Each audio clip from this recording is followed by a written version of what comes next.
Hello students, welcome to the quick revision of matrices. यह class 12 का एक important chapter है जिससे बोर्ड एग्जाम में क्वेश्चन आते हैं। आप देख रहे हैं आशीष ट्यूटोरियल का यूट्यूब चैनल। आज की इस वीडियो में हम लोग पूरे मैट्रिसेस चैप्टर को रिवाइज करने का कोशिश करेंगे। आइए हम लोग शुरुआत करते हैं मैट्रिसेस के रिवीजन से, जिसमें सबसे पहले शुरुआत होगी मैट्रिक्स के डिफिनेशन से।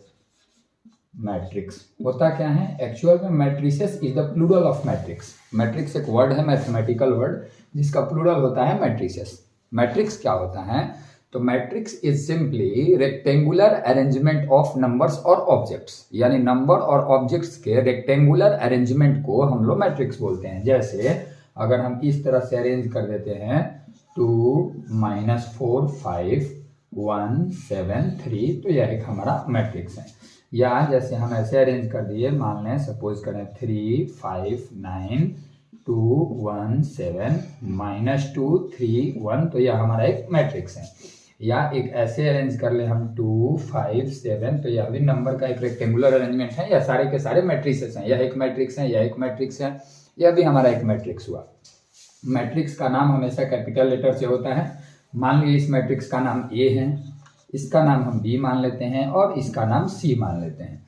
तो सबसे पहले मैट्रिक्स के डिफिनीशन के बाद आता है कि किसी मैट्रिक्स का ऑर्डर क्या होता है। ऑर्डर से पहले हम जानेंगे कि किसी मैट्रिक्स में रोज और कॉलम्स क्या होते हैं। तो चूंकि नंबर्स के रेक्टेंगुलर अरेंजमेंट को हम लोग मैट्रिक्स बोलते हैं। अब इस रेक्टेंगुलर अरेंजमेंट में जितने भी हॉरिजॉन्टल लाइंस होते हैं, जैसे यह पहला हॉरिजॉन्टल लाइन है, यह वाला, यह हमारा दूसरा हॉरिजॉन्टल लाइन है, इसे रो बोलते हैं। यानी इस मैट्रिक्स ए में कितने रो हैं? तो 2 रो है टोटल। और कॉलम कितने हैं? तो जितने वर्टिकल लाइंस होते हैं इन्हें हम लोग कॉलम बोलते हैं। जैसे यह पहला कॉलम है, यह दूसरा कॉलम है और यह तीसरा कॉलम है। इस मैट्रिक्स में 2 रो हैं टोटल और 3 कॉलम हैं।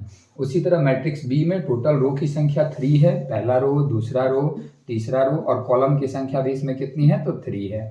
उसके बाद इसमें रो की संख्या केवल 1 है और कॉलम की संख्या हम काउंट करें तो 1 2 और 3 है। अगर ऐसे कोई मैट्रिक्स लिखा हुआ है 1 -5 7, तो इसमें रो की संख्या आप देख सकते हैं स्टूडेंट्स की टोटल 3 है और कॉलम की संख्या टोटल जो है हमारा वह 1 है। तो हॉरिजॉन्टल लाइंस जो होते हैं रेक्टेंगुलर अरेंजमेंट में, उससे हम लोग रो, और जो वर्टिकल लाइंस होते हैं उससे हम लोग कॉलम्स बोलते हैं। अब अगर किसी मैट्रिक्स में रोज की संख्या m है और कॉलम की संख्या n है, तो इसका ऑर्डर होता है m/n। लिखते हैं m × n, इसको पढ़ते हैं m/n। जैसे ए की बात करें तो ए में 2 रो है और कॉलम्स की संख्या इसमें 3 है, तो इसका ऑर्डर हो जाएगा 2/3। बी की बात करें, ऑर्डर ऑफ बी के बारे में, कि बी का ऑर्डर क्या होगा? तो ऑर्डर ऑफ बी का ऑर्डर हो जाएगा हमारा, इसमें टोटल 3 रोज हैं और 3 कॉलम्स हैं, तो इसका ऑर्डर हो जाएगा 3/3। अगर हम बात करें मैट्रिक्स सी की, तो सी में 1 रो है और कॉलम टोटल 3 है, तो इसका ऑर्डर हो जाएगा 1/3। यानी ऑर्डर लिखने में पहले रोज की संख्या लिखते हैं, उसके बाद कॉलम की संख्या लिखते हैं, बीच में इंटू का साइन देते हैं, जिसे हम लोग बाई पढ़ते हैं। जैसे यह मैट्रिक्स डी है, तो इसका ऑर्डर, इसमें टोटल रोज 3 है और कॉलम 1 है, तो इसका ऑर्डर हो जाएगा 3/1। उसके बाद आता है इसके एलिमेंट्स को कैसे रिप्रेजेंट करते हैं। जैसे ए एक मैट्रिक्स है, इसमें अगर कहा जाए Aij, तो Aij का मतलब होता है element belonging to ith rows and jth column. Aij means element belonging to ith rows and jth column. जैसे इस मैट्रिक्स ए में अगर हम कहें कि आपको वैल्यू बताना है 8 2 3 का, मतलब उस एलिमेंट का वैल्यू बताना है जो सेकेंड रो और थर्ड कॉलम में है, तो सेकेंड रो और थर्ड कॉलम, सेकेंड रो हमारा यह रहा और थर्ड कॉलम यह रहा, इसमें एलिमेंट 3 है, यानी 8 2 3 का वैल्यू 3 होगा। अगर कहीं कहा जाए A12 का वैल्यू, A12 मतलब कि फर्स्ट रो, पहला वाला जो है यह रो नंबर दिखाता है और यह कॉलम नंबर। तो फर्स्ट रो और सेकंड कॉलम, तो फर्स्ट रो और सेकंड कॉलम का जो हमारा एलिमेंट है वो -4 है, तो A12 का वैल्यू जो होगा वो -4 हो जाएगा। अगर इसी में सपोज करें कि हम कहें कि 821 का वैल्यू क्या होगा, तो A12 मतलब फर्स्ट रो सेकंड कॉलम और 821 का मतलब हुआ second row and first column, तो सेकंड रो और फर्स्ट कॉलम में हमारा एलिमेंट 1 है, तो 821 का वैल्यू हमारा 1 हो जाएगा। इस पे क्वेश्चन इस तरह के भी आते हैं कि जैसे कहा जाएगा कि एक मैट्रिक्स कंस्ट्रक्ट करना है जिसका जनरल एलिमेंट दिया है Aij equal to i+j/2, i+j/2, और कहा जाए कि जिसका general element Aij equal to i+j/2 है, इसका एक 2/2 ऑर्डर का मैट्रिक्स कंस्ट्रक्ट करना है। एक 2x2 ऑर्डर का ऐसा मैट्रिक्स बनाना है जिसमें जनरल एलिमेंट यानी ith रो और jth कॉलम का एलिमेंट दिया है i + j/2। तो जैसा कि अगर 2, यह आपको पहले सोच लेना है कि 2x2 ऑर्डर का मैट्रिक्स बनाना है, यानी इसमें रोज की संख्या 2 होगी और कॉलम की संख्या भी 2 होगी, ऐसा कोई मैट्रिक्स होगा। अब ये चारों एलिमेंट क्या होंगे, सबसे पहले हम फर्स्ट एलिमेंट निकालें, तो a11 निकालना है, यानी i के जगह पे 1 और j के जगह भी 1। तो इस फॉर्मूले में i के जगह 1 पुट करते हैं तो 1 प्लस j के जगह 1/2, यानी इसका वैल्यू हो जाएगा 1। a11 के जगह पे हमारा क्या हो जाएगा 1। इसके बाद इसका तो यह फर्स्ट रो है और सेकंड कॉलम है, यानी कि हमें a12 निकालना है, तो इस फॉर्मूले में i के जगह 1 और j के जगह पे 2 होगा, तो 1 + 2/2 यानी यह हो जाएगा 3/2। तो यहाँ पे बन गया 3/2। 2x2 ऑर्डर का बनाना है, यानी कॉलम 2 ही होने चाहिए, तो अब इसके आगे तो निकालना नहीं है। अब दूसरे रो को शुरू करते हैं, तो इस एलिमेंट को हम क्या बोलेंगे, तो सेकंड रो है और फर्स्ट कॉलम है, यानी a21 निकालना है। तो a21 के लिए क्या करेंगे हम लोग कि i के जगह पे 2 रखेंगे और j के जगह पे 1 रखेंगे, तो यह हो जाएगा 2 + 1/2, यानी यह भी हो जाएगा 3/2। यह भी हमारा हो गया 3/2। और लास्ट में हमें फाइनली यह निकालना है a22, और इसमें i के जगह 2 और j के जगह 2, तो 2 + 2/2 यानी यह हो जाएगा 2। तो यही हमारा 2x2 ऑर्डर का एक मैट्रिक्स है जिसके जनरल एलिमेंट का फॉर्मूला दिया है aij = i + j/2। उसके बाद डिफिनीशन से रिलेटेड एक और क्वेश्चन आता है कि अगर जैसे यह मैट्रिक्स देखना है, तो इस मैट्रिक्स में टोटल 1 2 3 4 5 6 एलिमेंट्स हैं। तो कहा जाए कि matrix have 6 elements, then what can be its possible order. तो इसके पॉसिबल ऑर्डर क्या क्या हो सकते हैं। तो अगर 6 टोटल एलिमेंट हैं तो क्या एक यही ऑर्डर हो सकता है 2/3, और भी ऑर्डर हो सकते हैं। कैसे और ऑर्डर हो सकते हैं, तो इसमें 3/2 भी हो सकता है, जैसे ऐसे रहे 3 1 5 - 2 7 3, तो इसमें भी 3 × 2 टोटल एलिमेंट्स की संख्या 6 होगी, इसमें भी 6 होगी। और भी ऑर्डर हो सकता है 1/6, मतलब एक ही रो हो और 6 टोटल कॉलम हो तो भी 6 एलिमेंट्स होंगे। 6/1 हो सकता है। वैसे ही मान ले कहा जाए कि एक मैट्रिक्स में टोटल एलिमेंट्स की संख्या 20 है, तो उसके पॉसिबल ऑर्डर क्या क्या हो सकते हैं। तो आप 20 के जितने फैक्टर्स हो सकते हैं उतने उसके पॉसिबल ऑर्डर हो सकते हैं। तो अगर किसी मैट्रिक्स में 20 एलिमेंट हैं तो उसका एक ऑर्डर हो सकता है 1/20, मतलब एक ही रो हो और 20 कॉलम हो, या हो सकता है 20/1, यानी 20 टोटल ऐसे ऐसे करके 20 रो हो और कॉलम टोटल एक ही हो, या फिर हो सकता है 2/10 और 10/2, यानी 2 रो हो 10 कॉलम हो, या 10 रो हो और 2 कॉलम हो, या हो सकता है 4/5, या हो सकता है 5/4। तो इतनी चीजें हम लोग को सीखनी है किसके बारे में, तो डिफिनीशन ऑफ मैट्रिक्स से रिलेटेड। अब इसके बाद हम लोग बात करेंगे वेरियस टाइप्स ऑफ मैट्रिसेस के बारे में। इसके पहले आप लोग मैट्रिक्स के डिफिनीशन को, इस वीडियो को आप पॉज करके बैक करके देख सकते हैं, और मैट्रिक्स के डिफिनीशन, मैट्रिक्स का ऑर्डर, मैट्रिक्स में रो किसे बोलते हैं, मैट्रिक्स में कॉलम किसे बोलते हैं, मैट्रिक्स के एलिमेंट्स को किस तरह से डिनोट करते हैं, अगर मैट्रिक्स का जनरल एलिमेंट दिया है तो मैट्रिक्स को फॉर्म कैसे करते हैं, है ना। और इसके बाद एक मैट्रिक्स में एलिमेंट की संख्या दी हुई है तो उसके पॉसिबल ऑर्डर क्या क्या हो सकते हैं, इन सारी चीजों को रिवाइज कर लें। उसके बाद अब आगे हम लोग बात करने वाले हैं टाइप्स ऑफ मैट्रिसेस के बारे में। तो आइए हम लोग देखते हैं टाइप्स ऑफ मैट्रिसेस। अब हम लोग के सामने आ चुका है टाइप्स ऑफ मैट्रिसेस। नोट्स आप लोगों ने क्लास में तैयार किया है, चूंकि यह क्विक रिवीजन वीडियो है एग्जाम के लिए, इसलिए नोट्स बनाना यहाँ पे पॉसिबल नहीं है। सारे टाइप्स को एक एक करके हम समझाने जा रहे हैं। सबसे पहला जो इसमें टाइप्स आता है वह आता है हमारा रो मैट्रिक्स। पहला टाइप जो है वह है हमारा रो मैट्रिक्स। रो मैट्रिक्स क्या होता है, तो एक ऐसा मैट्रिक्स जिसमें रो की संख्या 1 हो, कॉलम चाहे जितने हो, जैसे यह लिखा जाए 1 5 7, इसमें रो की संख्या 1 है, कॉलम की संख्या 3 है, इसका ऑर्डर है 1/3, तो यह एक रो मैट्रिक्स है। यह दिया हुआ है 1 7 9 -1, यह भी क्या है, एक हमारा रो मैट्रिक्स, क्योंकि रो की संख्या इसमें 1 है और कॉलम की संख्या 4 है, 1/4 ऑर्डर का यह मैट्रिक्स है।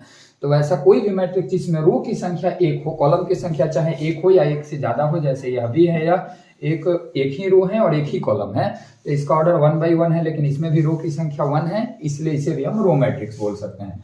इसके बाद अगला हम लोग आता है कॉलम मैट्रिक्स। कॉलम मैट्रिक्स किसे बोलते हैं, तो जिसमें कॉलम की संख्या 1 हो, जैसे कि आप देख सकते हैं यहाँ पे लिखा हुआ है 2 5 7, इसमें रो चाहे जितने हो, यहाँ पे 3 रो है और कॉलम की संख्या 1 है। यह भी एक कॉलम मैट्रिक्स है रो मैट्रिक्स के साथ साथ, क्योंकि इसमें भी कॉलम की संख्या 1 है, भले ही यह रो की भी संख्या 1 है। या यहाँ पे ऐसे लिखा है 2 5, इसमें भी रो की संख्या 2 है लेकिन कॉलम की संख्या 1 है। तो these all are the column matrix. Column matrix जिसमें कॉलम्स की संख्या 1 हो। एक ऐसा मैट्रिक्स जो रो मैट्रिक्स भी है और कॉलम मैट्रिक्स भी है वह यह है, और इसका ऑर्डर 1 by 1 होता है। अगर कोई मैट्रिक्स रो और कॉलम दोनों मैट्रिक्स हैं, तो रो मैट्रिक्स है it means it have 1 rows, and column matrix है it means it have 1 column, hence its order is 1 by 1। And row matrix और कॉलम मैट्रिक्स के बाद तीसरा हमारे सामने आता है स्क्वायर मैट्रिक्स। स्क्वायर मैट्रिक्स किसे बोलते हैं? जैसा कि आप स्टूडेंट्स जानते हैं कि किसी भी रेक्टेंगल का लेंथ और ब्रेथ सेम है तो उसे स्क्वायर बोलते हैं। तो वैसे ही मैट्रिक्स में, किसी भी मैट्रिक्स में नंबर ऑफ रोज और नंबर ऑफ कॉलम्स अगर सेम है तो उसे हम लोग स्क्वायर मैट्रिक्स बोलेंगे। जैसे सपोज करें कि यहाँ पे कहीं पे लिखा हुआ है 2 - 3 5 7, तो यह स्क्वायर मैट्रिक्स है ऑफ ऑर्डर 2 by 2 का, तो इसको ऑफ ऑर्डर 2 बोलते हैं। जैसे अगर यह एक स्क्वायर मैट्रिक्स है 3 - 1 2 5 7 9 और 2 1 0, तो इसे हम क्या बोलते हैं कि this is a square matrix of order 3, क्योंकि इसमें रो भी 3 है और कॉलम भी 3 है। तो 3 by 3 ना ऑर्डर बोल के इसका ऑर्डर अगर हम केवल 3 भी बोल दे तो भी काम चलेगा। क्यों? क्योंकि स्क्वायर मैट्रिक्स है और ऑर्डर 3 है। स्क्वायर मैट्रिक्स है इसका मतलब है कि इसमें रोज और कॉलम्स दोनों की संख्या सेम है, और ऑर्डर 3 है इसका मतलब रो भी 3 है और कॉलम भी 3 है। आगे के मैट्रिक्सेस को जानने के लिए हमें जानना होगा डायगोनल एलिमेंट के बारे में, कि डायगोनल एलिमेंट किसी मैट्रिक्स के क्या होते हैं। डायगोनल एलिमेंट्स के बारे में हम जान लें कि किसी मैट्रिक्स के डायगोनल एलिमेंट्स क्या होते हैं। तो जैसे एक मैट्रिक्स यहाँ लिखे हो, चाहे रेक्टेंगुलर हो या स्क्वायर हो, कोई भी मैट्रिक्स है, मान लीजिए 5 - 7 2 3 4 1 2 1 0 ऐसे लिखा है। तो वैसे सारे एलिमेंट्स जिसका रो नंबर और कॉलम नंबर सेम हो, जैसे aij 4 i = j, मतलब जिसका रो नंबर और कॉलम नंबर सेम हो उसे डायगोनल एलिमेंट्स बोलते हैं। जैसे a11 जिसका रो नंबर 1 है और कॉलम नंबर 1 है, या फर्स्ट डायगोनल एलिमेंट है। a22 रो नंबर भी सेकंड है, कॉलम नंबर भी सेकंड है, तो इसको सेकंड डायगोनल एलिमेंट बोलते हैं। इसको थर्ड डायगोनल एलिमेंट बोलते हैं। तो इसमें 3 डायगोनल एलिमेंट है 5 4 0। It means diagonal elements are those elements whose row number and column number are same, जिसके रो की संख्या जितने नंबर रो में आ रहा है उतने ही नंबर कॉलम में आ रहा है। यह डायगोनल एलिमेंट नहीं है -7, क्योंकि फर्स्ट रो में है लेकिन कॉलम नंबर इसका सेकंड हो रहा है। जबकि 4 डायगोनल एलिमेंट है क्योंकि यह रो नंबर भी सेकंड है और कॉलम नंबर भी सेकंड है। तो जब डायगोनल एलिमेंट्स आप जान जाते हैं तो इसके बाद अगला आता है हम लोगों का डायगोनल मैट्रिक्स। डायगोनल मैट्रिक्स के बारे में जानेंगे कि डायगोनल मैट्रिक्स क्या होता है। तो एक ऐसा मैट्रिक्स जिसके डायगोनल मैट्रिक्स, एक ऐसा मैट्रिक्स जिसके सारे नॉन डायगोनल एलिमेंट 0 हो। डायगोनल एलिमेंट चाहे जो भी हो, नॉन डायगोनल एलिमेंट 0 हो। जैसे 5 0 0 0 -7 0 0 0 2 ऐसे लिखा है। एक ऐसा स्क्वायर मैट्रिक्स, एक ऐसा स्क्वायर मैट्रिक्स जिसके सारे नॉन डायगोनल एलिमेंट 0 हो। डायगोनल एलिमेंट चाहे जो भी हो उसको हम लोग बोल सकते हैं कि यह डायगोनल मैट्रिक्स है। इसको लिखने का एक और तरीका होता है, इसको ऐसे लिख दिया जाता है DIAG, और यहाँ पे लिख दिया जाता है 5 - 7 और 2, यानी यह एक डायगोनल मैट्रिक्स है जिसके डायगोनल एलिमेंट 5 - 7 और 2 है। तो यहाँ से आपको समझ लेना है कि डायगोनल एलिमेंट 5 - 7 2 यानी 3 डायगोनल एलिमेंट है, यानी 3 ऑर्डर का स्क्वायर मैट्रिक्स है। और इसके सारे डायगोनल एलिमेंट 5 - 7 और 2 है नॉन डायगोनल एलिमेंट, चूंकि यह डायगोनल मैट्रिक्स है तो इसके नॉन डायगोनल एलिमेंट जितने होंगे सब के सब जो होंगे वह 0 होंगे। इसके बाद आता है स्केलर मैट्रिक्स। इसके बाद आता है हमारा स्केलर मैट्रिक्स। स्केलर मैट्रिक्स क्या होता है? तो एक ऐसा मैट्रिक्स, एक ऐसा diagonal matrix, diagonal matrix it means उसके नॉन डायगोनल एलिमेंट 0 होने चाहिए, और ऐसा इस डायगोनल मैट्रिक्स जिसके डायगोनल एलिमेंट सेम हो। डायगोनल एलिमेंट सेम हो इट मीन्स जैसे अगर ऐसे रहे 2 0 0 0 2 0 और 0 0 2, तो इसके सारे डायगोनल एलिमेंट सेम है। 2 2 और 2 है, नॉन डायगोनल एलिमेंट 0 है, इसलिए डायगोनल मैट्रिक्स है। और डायगोनल एलिमेंट चूंकि सेम है इसलिए इसको हम लोग स्केलर मैट्रिक्स बोल सकते हैं। Scalar matrix is a diagonal matrix which all diagonal elements are same. तो scalar matrix is a diagonal matrix जो आ रहा है, तो डायगोनल मैट्रिक्स ही होता है। एक डायगोनल मैट्रिक्स को ही स्केलर मैट्रिक्स कहते हैं अगर उसके डायगोनल एलिमेंट 0 हो। तो डायगोनल मैट्रिक्स को ही कहते हैं, इसलिए इसके नॉन डायगोनल एलिमेंट तो डेफिनेटली सारे के सारे जो होंगे वह 0 ही होंगे। और इसके बाद सबसे इंपॉर्टेंट जो आता है वह आता है यूनिट मैट्रिक्स। यूनिट मैट्रिक्स किसको बोलते हैं? तो एक स्केलर मैट्रिक्स, अब स्केलर मैट्रिक्स कहा गया, इसमें 3 बातें निहित है। पहले वह स्क्वायर होना चाहिए, उसके नॉन डायगोनल एलिमेंट 0 होने चाहिए और डायगोनल एलिमेंट सेम होने चाहिए, तब स्केलर बोलेंगे। और एक ऐसा स्केलर मैट्रिक्स जिसके डायगोनल एलिमेंट 1 हो, डायगोनल एलिमेंट जिसके 1 हो, उसको हम लोग यूनिट मैट्रिक्स कहते हैं और उसका नाम हमेशा आई से डिनोट किया जाता है। जैसे एग्जांपल के लिए कि अगर यह लिखा रहे 1 0 0 1, तो इसको हम बोलेंगे कि it is a unit matrix of order 2, इसको डिनोट करेंगे I2 से। जैसे यह लिखा रहे 1 0 0 0 1 0 या 0 0 1, तो it is a unit matrix of order 3 यानी I3।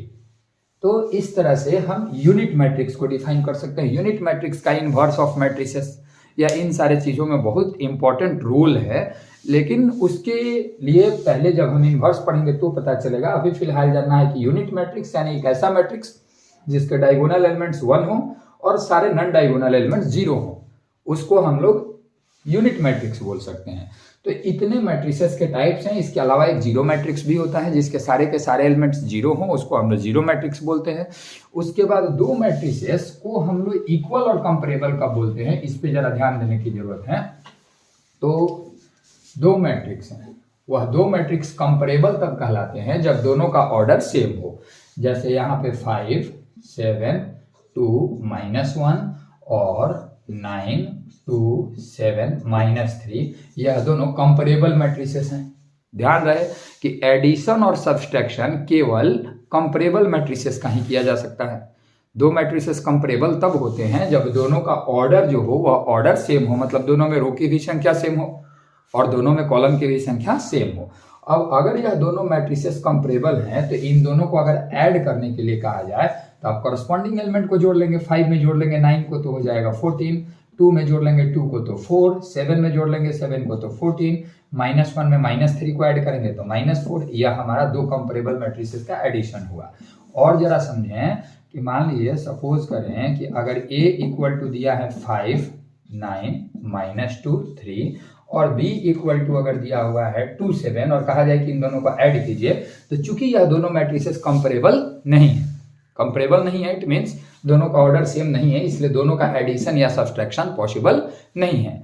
2 मैट्रिसेस को ऐड करना या सब्सट्रैक्ट करना तभी पॉसिबल होगा जब दोनों कंपेरेबल हो, इट मीन्स दोनों के जो ऑर्डर हो वह क्या हो, सेम हो। अगर यहाँ पे B के जगह पे दिया रहे -1 और 3 और इसमें एक मैट्रिक्स में किसी नंबर से कैसे मल्टीप्लाई करते हैं, स्केलर नंबर से, यह भी हम लोग सीख लेंगे। और कहा जाए यहाँ पे कि फाइंड 3A - 2B, 3A में से 2B को घटाना है, तो इसके सॉल्यूशन में आप पहले लिख देंगे given A equal to B equal to 3A - 2B, it means कि 3A में से घटाना है। तो A तो यह रहा हमारा, अब 3A यानी इसमें 3 से इंटू कैसे करेंगे, तो इसके सारे एलिमेंट में 3 से इंटू कर देंगे, तो 15 -6 27 और 9 3A हो गया। -2B यानी B के सारे एलिमेंट में 2 से इंटू कर देंगे तो हो जाएगा 4 -2 14 और 6, तो यह B के सारे एलिमेंट में 2 से इंटू हुआ। अब इसको माइनस करना है, दोनों कंपेरेबल हैं ही, दोनों का ऑर्डर सेम है ही, तो आपको कुछ नहीं करना है, एक मैट्रिक्स तैयार करना है जिसमें 15 में से 4 घटेगा, -6 में से -2 को सब्सट्रैक्ट करना है, 27 में से 14 को सब्सट्रैक्ट करना है और 9 में से 6 को सब्सट्रैक्ट करना है। और ऐसे हम मैट्रिसेस को एडिशन या सब्सट्रैक्शन परफॉर्म कर सकते हैं। ध्यान रहे कि एडिशन और सब्सट्रैक्शन 2 मैट्रिसेस का करना पॉसिबल तभी है जब दोनों कंपेरेबल हो, अर्थात दोनों का ऑर्डर सेम हो। और अगर दोनों का ऑर्डर सेम है तो उनको जोड़ना है तो उनके सारे करस्पॉन्डिंग एलिमेंट्स को जोड़ लेना है, और अगर दोनों को घटाना है तो सारे करस्पॉन्डिंग एलिमेंट को घटा लेना है। इसके बाद बात आता है इक्वल मैट्रिसेस के बारे में। इक्वल मैट्रिसेस क्या होते हैं, तो 2 मैट्रिसेस इक्वल कहलाते हैं अगर दोनों का ऑर्डर भी सेम हो, अर्थात दोनों कंपेरेबल भी हो और सारे करस्पॉन्डिंग एलिमेंट्स भी सेम हो। जैसे अगर एक दिया है 5 7 -4 -3 और एक दिया हुआ है यहाँ पे 5 7 -4 और 3, तो यह दोनों इक्वल मैट्रिसेस नहीं है क्योंकि दोनों कंपेरेबल तो हैं, दोनों का ऑर्डर सेम है। लेकिन कोरस्पॉन्डिंग एलिमेंट, पहला कोरस्पॉन्डिंग एलिमेंट इसका फर्स्ट रो फर्स्ट कॉलम का एलिमेंट, इसका फर्स्ट रो फर्स्ट कॉलम का एलिमेंट सेम है, फर्स्ट रो सेकंड कॉलम और इसका भी first row second column same है। लेकिन यहाँ -3 और 3 है, इसलिए यह दोनों सेम नहीं है, तो यह दोनों इक्वल मैट्रिसेस नहीं है। अगर यहाँ भी -3 होता तो यह दोनों हमारे इक्वल मैट्रिसेस हो जाते। इस पे भी क्वेश्चंस बोर्ड एग्जाम में आते हैं, MCQ या सब्जेक्टिव में। जैसे दिया रहेगा कि x + y और यहाँ 2y, यहाँ पे z और यहाँ पे z plus W equal to दिया हुआ है कैसे, तो 5 4 -2 7, then find the value of X Y Z W. आप जानते हैं कि यह दोनों मैट्रिक्स इक्वल है, इट मीन्स कि x प्लस वाई का जो वैल्यू हो गया वो 5 हो गया, 2y का वैल्यू हो गया हमारा 4, तो 2y का वैल्यू 4 देयरफॉर y का वैल्यू 2, और y के वैल्यू को 2 को यहाँ पे पुट करेंगे तो x का वैल्यू आ जाएगा हमारा 3। फिर z के वैल्यू के बारे में बात करें तो z का वैल्यू -2 और z प्लस w का वैल्यू 7, जिसमें z की जगह -2 पुट करेंगे और इधर ले जाएंगे तो w का वैल्यू हमारा आ जाएगा 9। तो यह इक्वल मैट्रिसेस पे ऐसे क्वेश्चंस आपके बोर्ड एग्जाम में भी आता है, और दो मैट्रिसेस का एडिशन और सब्ट्रैक्शन इस सेक्शन में हम लोग सीख चुके हैं, है ना। अब इसके बाद हम लोगों को सीखना है दो मैट्रिसेस का मल्टीप्लीकेशन। तो इस चीजों को, इन सारे टाइप्स को, कंपेरेबल मैट्रिसेस, दो मैट्रिसेस कंपेरेबल कब होते हैं, अगर दो मैट्रिसेस कंपेरेबल है तो उनको जोड़ा या घटाया कैसे जाता है, या किसी चीज से, किसी स्केलर नंबर से मल्टीप्लाई कैसे किया जाता है, और फिर अगर दो मैट्रिसेस इक्वल है तो इक्वल कब होते हैं, दो मैट्रिसेस इक्वल कब कहलाते हैं। इतना रिवाइज करने के बाद आइए हम लोग आगे बढ़ते हैं मल्टीप्लिकेशन ऑफ मैट्रिसेस के बारे में, कि दो मैट्रिसेस को आपस में मल्टीप्लाई हम कैसे करते हैं। अब हम लोग बात करेंगे मल्टीप्लिकेशन ऑफ मैट्रिसेस के बारे में। जैसे मान लें कि दो मैट्रिक्स हैं, एक मैट्रिक्स है A जिसका ऑर्डर है m/n, यानी इसमें रो की संख्या m है और कॉलम की संख्या n है।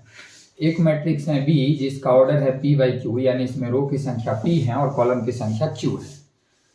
तो जैसे अभी हमने बात किया था कि अगर A और B दो मैट्रिसेस हैं तो A प्लस B या A माइनस B निकालना पॉसिबल तभी है जब दोनों कंपेरेबल हो, अर्थात दोनों का ऑर्डर सेम हो, मतलब m इक्वल हो p के और n इक्वल हो q के। जितने A में रो है उतने ही B में रो होने चाहिए, और A में जितने कॉलम है उतने ही B में कॉलम होने चाहिए। यह एडिशन के बारे में था। लेकिन A और B का प्रोडक्ट यानी AB निकालना कब पॉसिबल होगा, तो इसके लिए दोनों का ऑर्डर सेम होना जरूरी नहीं है। AB निकालना पॉसिबल तब होगा, AB एग्जिस्ट तब करेगा इफ अगर A में जितने कॉलम है, देखिए A B निकालना है, A इंटू B, तो AB तब एग्जिस्ट करेगा जब A में जितने कॉलम है, पहले वाले का कॉलम यानी n इक्वल होना चाहिए दूसरे वाले के रो के, यानी किसके, P के। अगर A में जितने कॉलम हैं B में उतने ही रो हैं तभी AB एग्जिस्ट करेगा, and if AB exist then A is called conformable to B। जैसे A और B का ऑर्डर सेम है तो उसको कंपेरेबल बोलते हैं, लेकिन अगर A के नंबर ऑफ कॉलम्स B के नंबर ऑफ रोज के इक्वल हैं तो इसको हम बोलते हैं कि A is conformable to B for multiplication, यानी A और B में मल्टीप्लिकेशन संभव है। वैसे ही अगर AB एग्जिस्ट करता है, एग्जिस्ट कब करेगा, जब n इक्वल है P के, और इफ एग्जिस्ट अगर एग्जिस्ट करता है तो इसका ऑर्डर क्या होगा, तो इट्स ऑर्डर इक्वल टू हो जाएगा, बीच वाला तो इसका कॉलम और इसका रो की संख्या सेम होनी चाहिए, इसका ऑर्डर हो जाएगा m/q, फर्स्ट इनटू लास्ट। इसको एग्जांपल समझेंगे। वैसे ही सिमिलरली हमारा क्या हो जाएगा कि BA का भी एग्जिस्ट करेगा, तो BA एग्जिस्ट करेगा, BA मैंने पहले B आ गया तो B के कॉलम की संख्या यानी Q इक्वल होना चाहिए A के रो की संख्या के, यानी किसके, M के, और अगर एग्जिस्ट किया तो इसका ऑर्डर जो हो जाएगा वह Q तो इक्वल होगा M के, तब एग्जिस्ट करेगा, और अगर एग्जिस्ट करेगा तो इसका ऑर्डर हो जाएगा P/n। एक दो एग्जाम्पल से हम लोग समझेंगे, लेकिन पहले कभी भी अगर दो मैट्रिसेस को मल्टीप्लाई करने के लिए कहा जाए तो आपको चेक करना होगा कि दोनों का मल्टीप्लिकेशन एग्जिस्ट करता है या नहीं करता है, पहला चीज। दूसरा चीज, एग्जिस्ट करता है तो उसका ऑर्डर क्या होगा। जैसे एग्जिस्टेंस के बारे में यहाँ पे बात की और ऑर्डर के बारे में बात की, इससे एक और कंक्लूजन निकलता है कि A और B दो मैट्रिक्स हैं तो A भी एग्जिस्ट करता है तो जरूरी नहीं है कि BA भी एग्जिस्ट करे। अगर दोनों एग्जिस्ट भी करते हैं तो जरूरी नहीं है कि दोनों का ऑर्डर सेम हो। अगर ऑर्डर सेम भी हो तो जरूरी नहीं है कि AB BA के इक्वल हो, AB BA के इक्वल नहीं भी हो सकता है। कुछ केसेस में AB BA के इक्वल हो भी सकता है। A और B दो वैसे मैट्रिक्स भी मिल सकते हैं जिसमें A और B जीरो ना हो लेकिन AB जीरो आ जाए। जैसे मान लें कि अगर AB जीरो है, जीरो मैंने सारे एलिमेंट जीरो आ रहे हैं और A जीरो के इक्वल ना है तो A को लेफ्ट डिवाइजर मैट्रिक्स कहते हैं। अगर B जीरो नहीं है तो B को राइट डिवाइजर मैट्रिक्स कहते हैं। तो यह सारी चीजें हम लोग के सामने आएंगी, लेकिन अब हम लोग सीखेंगे कि प्रोडक्ट आखिर निकालते कैसे हैं। तो जैसे इसके लिए हम लोग एक एग्जांपल ले लेते हैं, A और B दो मैट्रिसेस जिनका प्रोडक्ट एग्जिस्ट करता है। तो अभी जैसा हम लोग बात कर रहे थे कि AB एग्जिस्ट तब करेगा जब A की कॉलम्स की संख्या B के रोज की संख्या के इक्वल हो। जैसे मान लें कि सपोज करें क्वेश्चन है हमारा कि लिखा हुआ है इफ a इक्वल टू लिखा है 2 -1 3 1 4 0 2 और b लिखा हुआ है b इक्वल टू क्या लिखा हुआ है तो 3 1 0 2 1 2 -1 -2 ऐसे लिखा हुआ है। देखिए और कह रहा है find A B and B A if exists, यानी ए बी और बी ए निकालना है अगर एग्जिस्ट करता है तो, इफ एग्जिस्ट्स अगर एग्जिस्ट करता है तो यहाँ सॉल्यूशन में आप क्या करेंगे, पहले गिवन मैट्रिक्स लिख लेंगे, यह मैट्रिक्स ए है यह मैट्रिक्स बी है।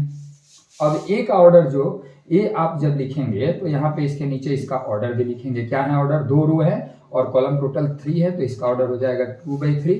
यह हो गया 2 -1 3 4 0 2। और बी पहले हम ए बी को कंप्यूट करने का कोशिश करते हैं, फिर बी ए के बारे में सोचेंगे। बी ए के लिए पहले बी को लिख देंगे और बाद में ए को लिख देंगे। अब बी का ऑर्डर क्या है, तो बी का ऑर्डर है 3 1 0 2 -1 -2 और इसका ऑर्डर, इसमें टोटल 3 रो है और 2 कॉलम है, तो इसका ऑर्डर हो जाएगा 3/2। अब देखिए ए बी एग्जिस्ट तब करेगा जब ए में कॉलम्स की संख्या, तो ए में कॉलम्स टोटल कितने हैं 3 1 2 3, बी के रोज की संख्या के यानी कि 1 2 3 के इक्वल होना चाहिए। जैसे यहाँ भी बताया था कि n इक्वल होना चाहिए पी के, यहाँ n के जगह 3 है यहाँ p के जगह 3 है, दोनों सेम है, तो यानी कि ए भी एग्जिस्ट करेगा। और अगर n इक्वल है p के तो ए भी एग्जिस्ट करेगा। और ए बी का ऑर्डर क्या हो जाता था m इंटू क्यू, ए बी का हमारा ऑर्डर हो जाता था m इंटू क्यू। तो वैसे ही यहाँ पे a का नंबर ऑफ कॉलम 3, b का नंबर ऑफ रो 3 तो एग्जिस्ट करेगा और ए बी का ऑर्डर हो जाएगा 2 इंटू 2। तो ए बी हम निकालते कैसे हैं, तो देखिए अगर हम ए बी निकाल रहे हैं a इंटू बी, तो पहले हम क्या करते हैं कि a के फर्स्ट रो को, ए बी अगर निकालना है तो a के रो को b के कॉलम्स से इंटू करते हैं। a में जितने भी रोज हैं उनको b के सारे कॉलम्स में एक एक करके इंटू करते हैं। कैसे इंटू करेंगे, देखिए जैसे सबसे पहले बारी आएगा a के फर्स्ट रो का। देखिए एग्जिस्टेंस चेक करने के लिए हम a के कॉलम को मिलाते हैं b के रो से, लेकिन मल्टीप्लाई करते हैं a के रो को b के कॉलम से। तो a का पहला रो क्या है 2 -1 3, तो पहले रो को फर्स्ट कॉलम में इंटू करेंगे। फर्स्ट रो यानी 2 -1 3 को इंटू करेंगे 3 1 0 में। कैसे, तो 2 -1 3 3 नंबर है और 3 1 0 3 नंबर है, तो पहला नंबर पहले नंबर में 2 को 3 में इंटू करेंगे तो 6, -1 को 1 में इंटू करेंगे तो -1 और 3 को 0 में इंटू करेंगे तो +0। यानी पहले रो के 3 एलिमेंट को पहले कॉलम में इंटू कर दिया और इसको यहाँ पे लिख दिया फर्स्ट रो फर्स्ट कॉलम। देखिए इसका पोजीशन भी वही है, first row first column. A B में फर्स्ट रो और फर्स्ट कॉलम के पोजीशन में वह एलिमेंट आएगा जो ए के फर्स्ट रो को बी के फर्स्ट कॉलम में इंटू करने पे मिलेगा। अब फर्स्ट रो को सेकंड कॉलम में इंटू करेंगे और उसको यहाँ से फर्स्ट रो और सेकंड कॉलम के पोजीशन में लिखेंगे यहाँ पे ए बी में। तो फर्स्ट रो में 2 -1 3 और सेकंड कॉलम में 2 -1 -2, इसको इंटू करना है, इन तीनों को इंटू करना है इन तीनों में। तो हम कैसे इंटू करेंगे, 2 को 2 में इंटू करेंगे तो हो जाएगा 4, -1 को -1 में तो +1 और 3 को -2 में तो -6। फर्स्ट रो तो फर्स्ट कॉलम और सेकंड कॉलम दोनों में हो गया इंटू। अब फिर बात करेंगे सेकंड रो को इंटू करने की, तो सेकंड रो को इंटू करना है अगर मान लें तो शुरुआत होगी पहले फर्स्ट कॉलम से, तो 4 0 2 को 3 1 2 0 में इंटू करना। आप सेकंड रो को इंटू कर रहे हैं तो इंटू कर करके लिखना सेकंड रो में शुरू करेंगे। तो 4 को 3 में इंटू करेंगे तो हो जाएगा 12, 0 को 1 में इंटू करेंगे तो 0 और +2 को 0 में इंटू करेंगे तो 0। सेकंड रो फर्स्ट कॉलम में इंटू हो गया। फिर सेकंड रो को हमें इंटू करना है सेकंड कॉलम में, यानी 4 0 2 को इंटू करना है 2 -1 -2 में, तो 4 को 2 में इंटू किए तो 8, 0 को -1 में इंटू किए तो 0 और 2 को -2 में इंटू किए तो -2। यानी ए बी का हमारा वैल्यू आ गया 6 -1 5 + 0 5, 4 + 1 5 -6 यानी -1, 12 + 0 + 0 12 और 8 + 0 -2 6। यह हमारा वैल्यू निकल गया ए बी का। वैसे ही जब बी ए निकालना हो तो बी में कॉलम्स की संख्या 2 और ए में रो की संख्या 2 सेम है, यानी बी ए भी एग्जिस्ट करेगा। और बी ए का ऑर्डर क्या होगा, तो 3/3। अब बी के पहले फर्स्ट रो को उठाएंगे, ए के फर्स्ट कॉलम में इंटू करेंगे, फिर बी के फर्स्ट रो को सेकंड कॉलम में करेंगे, फिर बी के फर्स्ट रो को थर्ड कॉलम में इंटू करेंगे। ऐसे करके हम इजिली बी ए भी निकाल सकते हैं। जैसे अगर बी ए हमको निकालना है सपोज करें, तो बी ए निकालने के लिए हम क्या करेंगे कि बी को अगर पहले लिख लें ताकि गलती ना हो, गलती की संभावना 0 के बराबर हो, ना के बराबर हो। तो यहाँ पे हम लोग बात करेंगे किसके बारे में, तो बी ए के बारे में। तो b इक्वल टू क्या होगा 3 2 1 -1 0 -2, जिसका ऑर्डर क्या है, 2 रो है और कॉलम 3 है तो 2/3 है। और ए का ऑर्डर क्या है, तो ए के ऑर्डर है हमारे 2 -1 3 4 0 2 और इसका ऑर्डर है हमारा यहाँ पे 2/3। तो इसमें इसका ऑर्डर है हमारा 2/3 और इसका है 3/2, सॉरी यहाँ पे 2/3 लिख चुके हैं, यहाँ 3/2 इसका ऑर्डर है। 3 रो है और 2 कॉलम है। तो बी में जितने कॉलम है ए में उतने ही रो हैं, यानी बी ए एग्जिस्ट करेगा। और बी ए का जो ऑर्डर होगा, बी ए का ऑर्डर क्या होगा, तो फर्स्ट इंटू लास्ट, यानी बी ए का ऑर्डर हो जाएगा 3/3। अब बी ए का ऑर्डर जब पता चल गया तो बी ए कैसे निकालेंगे, पहले फर्स्ट रो को इंटू करेंगे फर्स्ट कॉलम में, तो 3 इंटू फर्स्ट रो यानी 3 और 2, फर्स्ट कॉलम यानी 2 4 में इंटू होगा, तो 3 को 2 में इंटू करेंगे तो 6 और 2 को 4 में इंटू करेंगे, मतलब इस दोनों को इन दोनों में इंटू करना है। अगर यहाँ 3 होते तो इन तीनों को इन तीनों में इंटू करते। अगर यहाँ एक ही होता, जैसे सपोज करें ऐसे होता 5 1 7 को इंटू करना रहता, सपोज करें 2 -1 3 में, तो first row first column, first row में 5 है, फर्स्ट कॉलम में 2 है, तो इसका वैल्यू हो जाता है यहाँ पे हमारा सिंपली 10। फिर फर्स्ट रो सेकंड कॉलम तो -5, फर्स्ट रो थर्ड कॉलम तो क्या हो जाता 15। ऐसे आप कर सकते थे, लेकिन यहाँ 2 एलिमेंट है और यहाँ भी 2 एलिमेंट है, तो इन दोनों को इन दोनों में इंटू करेंगे तो 3 2 जा 6 और 2 4 जा 8, यानी कि 6 प्लस हो जाएगा 8। फिर फर्स्ट रो को सेकंड कॉलम में तो 3 इंटू -1 -3 प्लस हो जाएगा 0। फिर फर्स्ट रो को थर्ड कॉलम में, तो फर्स्ट रो यानी 3 2 को थर्ड कॉलम यानी 3 2 में इंटू करना है, तो 3 3 जा 9 और प्लस 2 2 जा 4, यानी कि 9 + 4। ऐसे करके फिर सेकंड रो को तीनों में इंटू करेंगे, फिर थर्ड रो को तीनों में इंटू करेंगे, तो हमारा बी ए निकल जाएगा। आशा है कि यह वीडियो देखने के बाद, यह मल्टीप्लिकेशन देखने के बाद, अगर आपने मल्टीप्लिकेशन पहले पढ़ा है तो मल्टीप्लिकेशन आपका पूरी तरह से रिवाइज हो जाएगा। तो यह था मैट्रिक्स का एडिशन, सब्सट्रैक्शन और मल्टीप्लिकेशन। और ध्यान रहे कि definition, what do you mean by conformable matrices, तो a matrix A is said to be conformable on matrix B. A is said to be conformable on matrix B if A B exist, अगर A B exist करता है तो। अब इसके बाद जब matrices का मल्टीप्लिकेशन हम लोग रिवाइज कर लिए, तो अब आगे हम लोग बात करेंगे ट्रांसपोज ऑफ ए मैट्रिक्स के बारे में, जिसमें साइमेट्रिक और स्क्यू साइमेट्रिक मैट्रिक्स भी हमारे सामने आ जाएगा। तो आइए चलते हैं हम लोग ट्रांसपोज ऑफ मैट्रिसेस के बारे में। आइए स्टूडेंट्स, अब हम लोग देखते हैं ट्रांसपोज ऑफ ए मैट्रिक्स। किसी मैट्रिक्स का ट्रांसपोज क्या होता है, तो किसी मैट्रिक्स के रो और कॉलम को आपस में इंटरचेंज कर देने पे जो नया मैट्रिक्स मिलता है उसे उस मैट्रिक्स का ट्रांसपोज कहते हैं। जैसे मान लें कि अगर एक मैट्रिक्स ए है जिसका दिया हुआ वैल्यू 2 3 -4 1 5 7 और कहा जाए कि ए का ट्रांसपोज निकालना, तो transpose of a matrix is an another matrix obtained by interchanging its rows and columns. Rows और कॉलम्स को इंटरचेंज करने से एक जो दूसरा मैट्रिक्स मिलता है उसे हम पहले वाले मैट्रिक्स का ट्रांसपोज कहते हैं। और जैसे अगर एक मैट्रिक्स ए है तो इसके ट्रांसपोज को डिनोट करते हैं ए डैश और ए के पावर टी से, यानी ट्रांसपोज ऑफ ए। क्या होगा कि जो इसका फर्स्ट रो है उसको फर्स्ट कॉलम बना दीजिए 2 3 -4, जो सेकंड रो है इसको सेकंड कॉलम बना दीजिए 1 5 7, तो यह ए का ट्रांसपोज निकल गया। ध्यान रहे कि अगर ए का ऑर्डर 2 रो और 3 कॉलम है, यानी ए का ऑर्डर 2/3 है, तो बी का ऑर्डर इसका उल्टा यानी 3/2 हो जाएगा। अगर ए का ऑर्डर कहीं m/n है तो ए डैश यानी ए के ट्रांसपोज का ऑर्डर हो जाएगा n/m। यह ट्रांसपोज के बारे में बात हुई। ट्रांसपोज के कुछ इंपॉर्टेंट प्रॉपर्टीज हैं। प्रॉपर्टीज ऑफ ट्रांसपोज जानिए क्या क्या ट्रांसपोज के प्रॉपर्टीज हैं। तो पहला, अगर किसी मैट्रिक्स के ट्रांसपोज का ट्रांसपोज यानी 2 बार, जैसे ए का डैश निकालें और फिर इसका डैश निकाल लें, ए डैश का ट्रांसपोज निकालें, तो फिर से वापस हमें क्या मिल जाएगा, ए मिल जाएगा। दूसरा कि अगर ए और प्लस माइनस बी का ट्रांसपोज, ए प्लस बी का ट्रांसपोज निकालना है तो वो ए ट्रांसपोज आ प्लस बी ट्रांसपोज के इक्वल होता है। सबसे इंपॉर्टेंट चीज कि अगर ए बी का ट्रांसपोज निकालना है ए बी डैश, तो ए डैश इंटू बी डैश के इक्वल नहीं होता है, यह B dash into A dash के इक्वल होता है। ए इंटू बी, दो मैट्रिक्स दिए हैं ए बी, इस तरह से कि ए बी पे कन्फर्मेबल है, यानी ए बी एग्जिस्ट करता है। तो ए बी का ट्रांसपोज, ए इंटू बी का ट्रांसपोज किसके इक्वल होगा, तो B transpose into A transpose के। एक और प्रॉपर्टी कि अगर के ए का ट्रांसपोज निकालना है यानी कांस्टेंट इंटू ए का ट्रांसपोज, तो आप ट्रांसपोज निकालने के बाद भी कांस्टेंट से इंटू करें, दोनों का जो वैल्यू आएगा वह हमारा सेम आएगा। यह ट्रांसपोज के 4 प्रॉपर्टीज हैं। इन 4 प्रॉपर्टीज में इसका यूज बहुत ज्यादा होता है। A B dash equal to B dash into A dash, किसी मैट्रिक्स को जब कोई मैट्रिक्स का कॉम्बिनेशन दिया हो और उसे साइमेट्रिक या स्क्यू साइमेट्रिक के रूप में जज करना हो कि साइमेट्रिक है या स्क्यू साइमेट्रिक है तब। लेकिन हम लोग अब इसके बाद बात करेंगे कि आखिर साइमेट्रिक और स्क्यू साइमेट्रिक मैट्रिसेस क्या होते हैं। तो एक ऐसा मैट्रिक्स जिसका ट्रांसपोज खुद उसी के इक्वल हो उसको हम लोग साइमेट्रिक मैट्रिक्स बोलते हैं। जैसे हम लोग बात कर लें, एक सपोज करें एक मैट्रिक्स यहाँ लिखा हुआ है A इक्वल टू 5 1 2 5 1 2 और यहाँ पे फिर लिखा हुआ है 1 -3 7 और यहाँ पे फिर लिखा हुआ है 2 4 2 7 ऐसे लिखा हुआ है।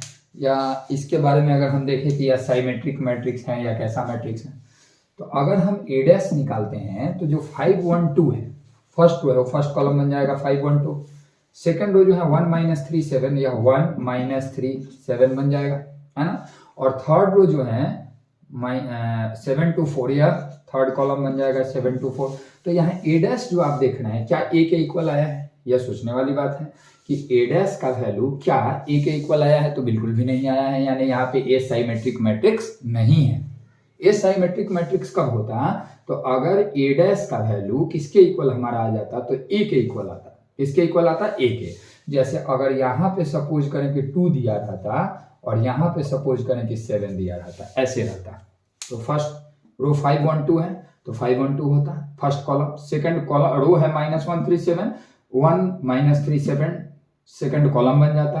थर्ड है 2 7 4 तो यह बन जाता हम लोग का क्या, यहाँ पे फिर से 2 7 4। तो यहाँ आप देख सकते हैं कि A का ट्रांसपोज इक्वल है A के, तो हम बोलेंगे कि this is a symmetric matrix. यह एक साइमेट्रिक मैट्रिक्स है।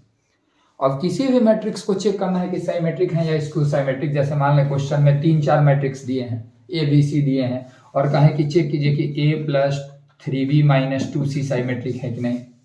तो आप C के सारे एलिमेंट में 2 से इंटू करेंगे, B के सारे एलिमेंट में 3 से और A में 3B को जोड़ के उसमें से 2C को घटा लेंगे, इसका ट्रांसपोज निकालेंगे। अगर इसका ट्रांसपोज इसी के इक्वल आ गया तो यह साइमेट्रिक मैट्रिक्स है, नहीं तो साइमेट्रिक मैट्रिक्स नहीं है। अब बारी आती है स्क्यू साइमेट्रिक मैट्रिक्स की। स्क्यू साइमेट्रिक मैट्रिक्स क्या होता है, तो एक ऐसा मैट्रिक्स जिसका ट्रांसपोज उसके निगेटिव वैल्यू के इक्वल हो। निगेटिव वैल्यू इट मीन्स, जैसे मान लें एक मैट्रिक्स हमारे सामने लिखा हुआ है A इक्वल टू 0 2 -3, फिर यहाँ पे लिखा हुआ है -2 0 और यहाँ पे लिखा हुआ है 3 और यहाँ पे फिर हमारा आगे लिखा हुआ है 0 2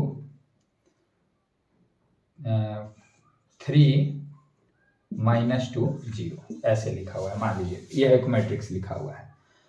अब इसमें अगर हम कहें कि इसका ट्रांसपोज निकालिए, A डैश निकालिए, तो इसका A डैश क्या होगा, देखिए फर्स्ट रो है 0 2 -3 तो इसको फर्स्ट कॉलम में बदलेंगे तो क्या हो जाएगा 0 2 -3। फर्स्ट रो फर्स्ट कॉलम बदल गया। सेकंड क्या था -2 0 3 तो इसको सेकंड को यहाँ बदले -2 0 3 सेकंड कॉलम में बदल लिए। और थर्ड कॉलम क्या था 3 -2 0 तो 3 -2 0 को यहाँ लिख लिए 3 -2 0। अब जरा मिलाइए इसको कि क्या अगर सबके साइन को चेंज कर दें, A के सबके साइन को चेंज कर दें तो क्या हमें यही मिलेगा। यह सोचने वाली चीज है, यह नहीं मिलेगा। इसलिए यहाँ पे A जो है वह स्क्यू साइमेट्रिक मैट्रिक्स नहीं है, क्योंकि A के सबके साइन को चेंज करें -2 तो मिलेगा, 3 तो मिलेगा, यहाँ पे -2 का साइन चेंज करें तो 2 तो मिलेगा, लेकिन यहाँ 3 और यहाँ पे क्या आ जाना है -2। अगर A में जितने एलिमेंट्स हैं सबके साइन को चेंज करने पे A डैश के बराबर आता है तो हम बोलेंगे कि एक ऐसा मैट्रिक्स है स्क्यू साइमेट्रिक मैट्रिक्स है। जैसे देखिए अब इसे हम स्क्यू साइमेट्रिक बना रहे हैं कि क्या यहाँ पे होता तो स्क्यू साइमेट्रिक हो जाता, है ना।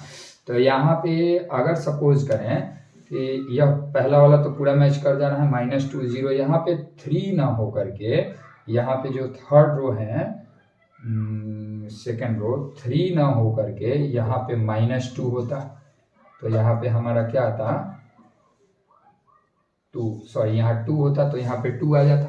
अब देखिए यह क्या हो गया, अब दोनों में क्या सिमिलरिटी दिख रही है कि यह अगर A मैट्रिक्स दिया रहता और इसका ट्रांसपोज निकालते A डैश तो क्या यह A के इक्वल है, नहीं है। A के ही इक्वल है, 0 है तो यहाँ 0 है, लेकिन यहाँ -2 है तो यहाँ 2 आ रहा है, 3 है तो -3 आ रहा है, -2 है तो 2 आ रहा है। 2 है तो -2 आ रहा है, यानी यहाँ a डैश -a के इक्वल है। अगर -a निकालने सबका साइन चेंज कर दें तो वह a डैश के इक्वल आ रहा है, यानी a जो है यहाँ पे यह एक स्क्यू साइमेट्रिक मैट्रिक्स है। एग्जाम पॉइंट ऑफ व्यू से काफी एक इम्पोर्टेंट चीज है कि आपको एक मैट्रिक्स दे देगा, ये बहुत बार एग्जाम में, बोर्ड एग्जाम में आया है और VVI टॉपिक है, कि एक मैट्रिक्स दे देगा और बोलेगा कि इसे दो मैट्रिक्स के सम के रूप में लिखे।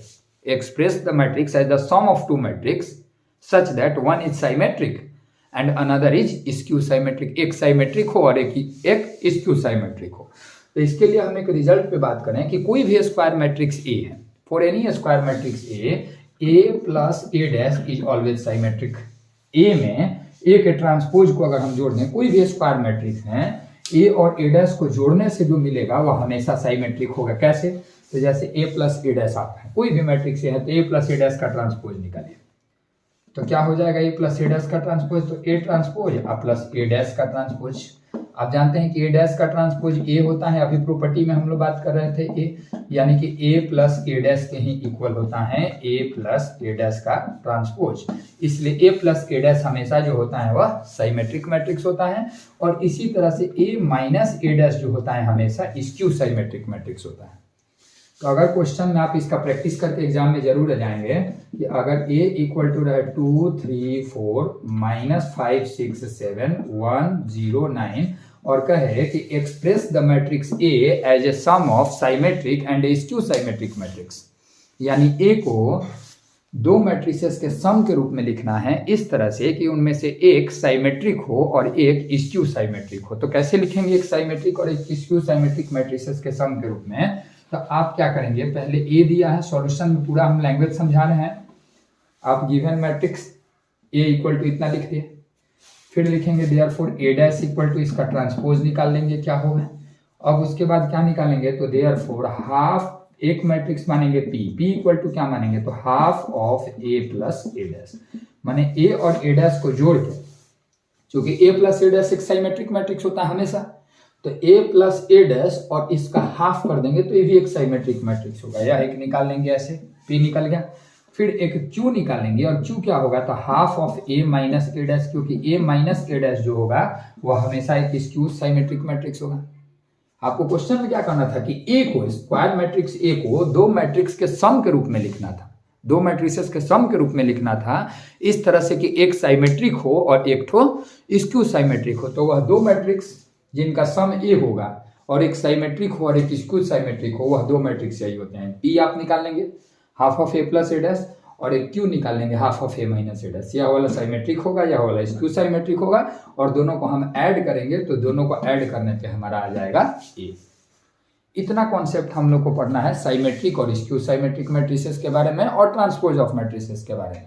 अब मैट्रिक्स में लास्ट टॉपिक जो हम लोग के सामने आता है वह elementary operation on matrices and inverse of a matrix using elementary operation, यानी कि किसी मैट्रिक्स का इनवर्स एलिमेंट्री ऑपरेशन के यूज से हम लोग उस पर बात करेंगे, तब जाकर हम लोग का मैट्रिक्स का रिवीजन पूरी तरह से कंप्लीट होगा। तो आइए एलिमेंट्री ऑपरेशन की तरफ हम लोग आगे बढ़ते हैं।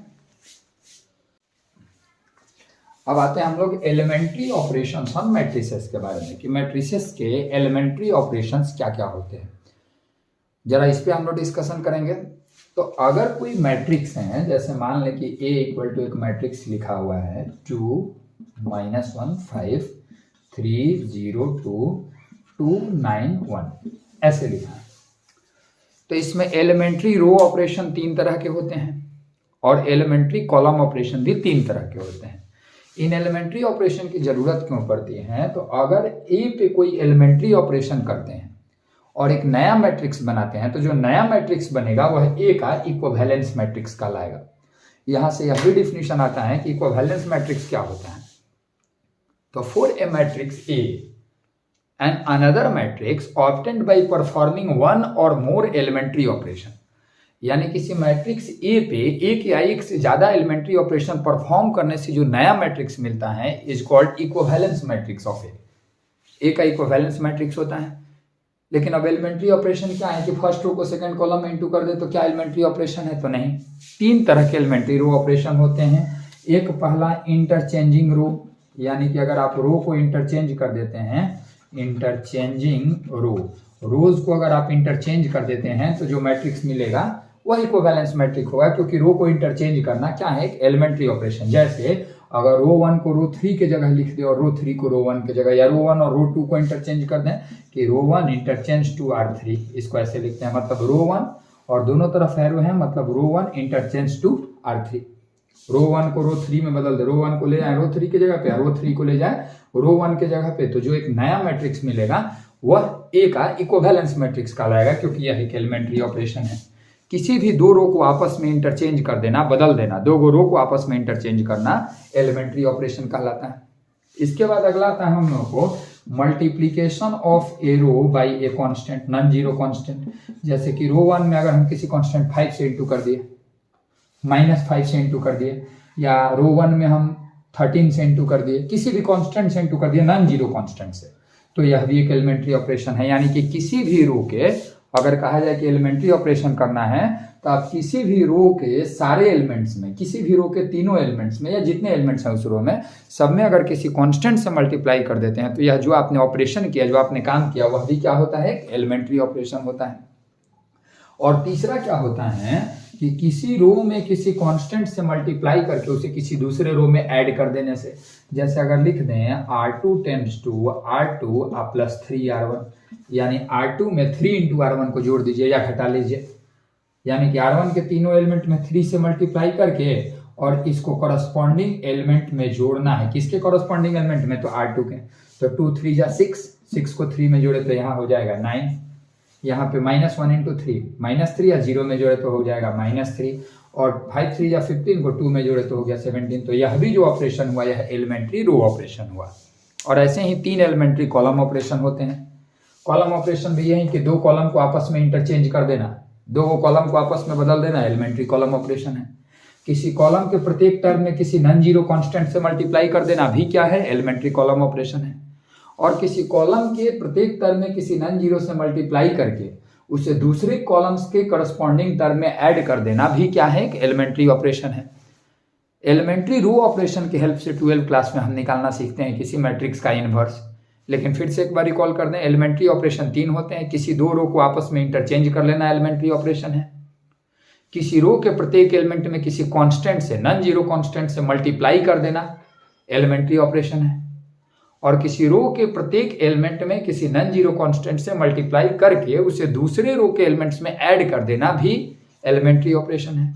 अब यही 3 ऑपरेशन आप चाहे जितनी बार करें और करके किसी मैट्रिक्स का इनवर्स हम कैसे निकालते हैं उसके बारे में बात करेंगे। लेकिन उसके पहले हम लोग जानेंगे कि किसी मैट्रिक्स का इनवर्स होता क्या है।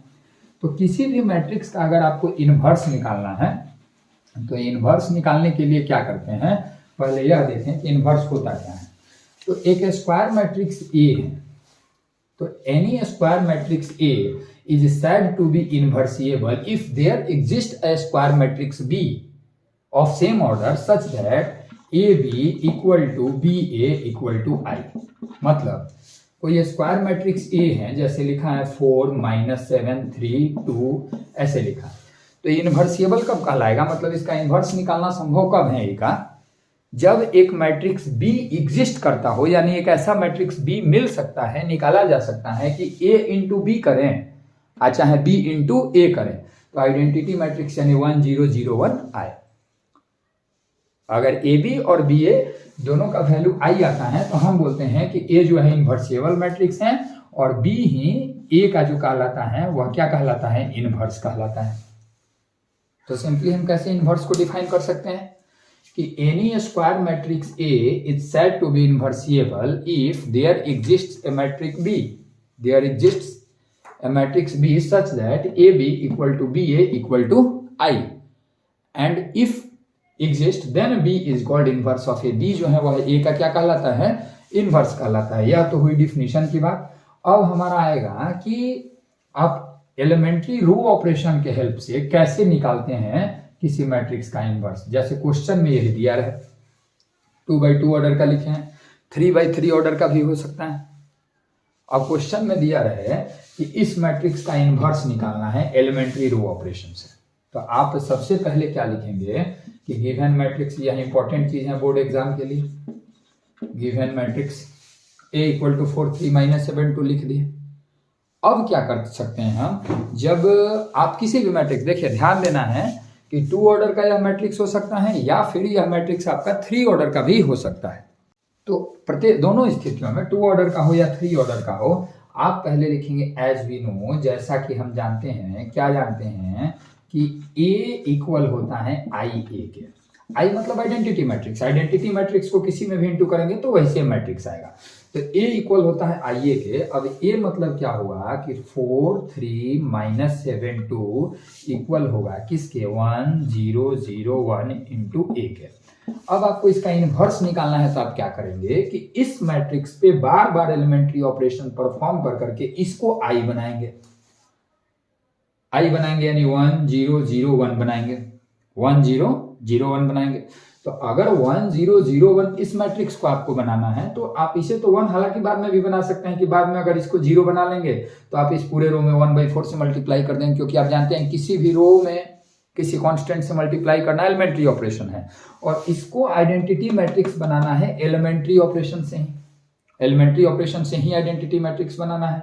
तो इसको अगर मान लें कि एलिमेंट्री ऑपरेशन यूज करना है और आइडेंटिटी मैट्रिक्स बनाना है, तो पहले अगर हम इसको 1 बनाने की बात करें, क्या बनाने की बात करें, 1, तो हम ऐसे लिख सकते हैं कि R1 टेंड्स टू 1/4 R1, यानी R1 में 1/4 से इंटू किए।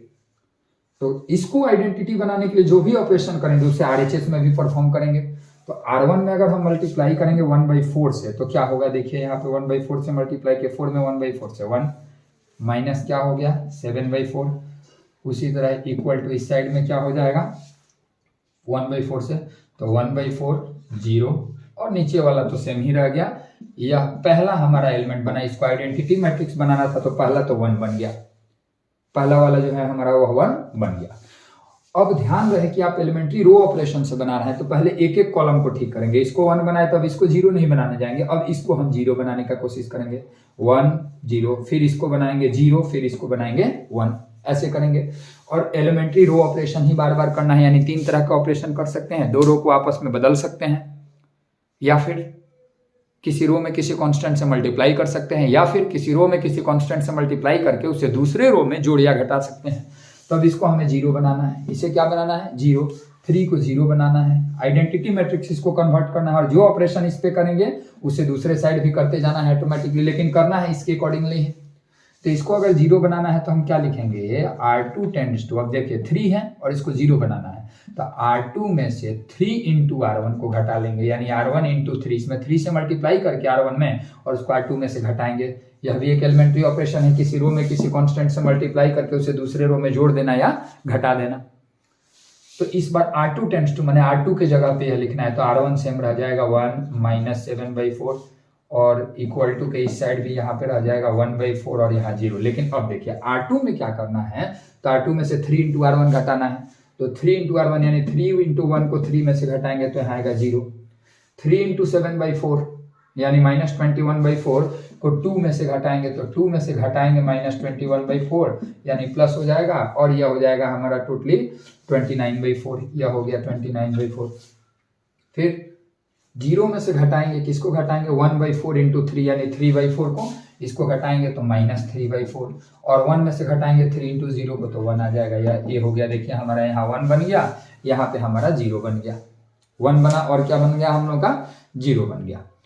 अब बात करेंगे किस चीज को कन्वर्ट करने की हम लोग, तो अब इसे कन्वर्ट करना है, इसे किस में कन्वर्ट करना है 0 में। यही हमारे लिए एक काम बच गया कि इसको कन्वर्ट करना है किस चीज में, तो 0 में कन्वर्ट करना है। ध्यान रहे कि आप R2 टेंड्स टू कर रहे हैं तो R1 में R3 में किसी दूसरे रो में मल्टीप्लाई कर सकते हैं, लेकिन अगर R2 टेंड्स टू कर रहे हैं और R2 में ही मल्टीप्लाई करने लग रहे हैं आप, तो मान लें कि अगर R2 में मल्टीप्लाई करते हैं, सपोज करें कि R2 में किसी चीज से मल्टीप्लाई कर रहे हैं, किसी भी चीज से R2 में अगर आप मल्टीप्लाई कर रहे हैं तो वैसी स्थिति में उसको RHS वाले मैट्रिक्स में भी करना पड़ेगा, है ना। तो एक काम करते हैं, इसको 0 बनाने के लिए पहले 4 बाई से हटाते हैं कि बाई से 4 हट जाए, हमारा काम कुछ आसान हो जाएगा।